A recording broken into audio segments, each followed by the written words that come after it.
कुपवाड दुहेरी हत्याकांड आरोपीला फाशीची मागणी। मुलांच्या भवितव्याची जबाबदारी शासनाने घ्यावी।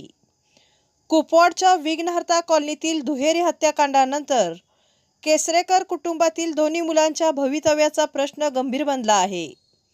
जनस्वराज्य पक्षाचे प्रदेशाध्यक्ष समितदादा कदम यांनी मुख्यमंत्री देवेंद्र फडणवीस यांच्याकडे निवेदन देत आरोपीला फाशीची शिक्षा, खटला फास्ट ट्रॅक कोर्टात, तपास SIT कडे वर्ग करण्याची मागणी केली आहे। तसेच दोन्ही मुलांच्या संपूर्ण शिक्षणाची जबाबदारी शासनाने घ्यावी, प्रत्येकी दरमहा 10,000 रुपये पालकत्वासाठी द्यावेत आणि शिक्षण व वयाची अट पूर्ण झाल्यानंतर शासकीय नोकरीत सामावून घ्यावे अशी मागणी करण्यात आली आहे। आता शासन या मागण्यावर काय निर्णय घेते याकडे सर्वांचे लक्ष लागले आहे।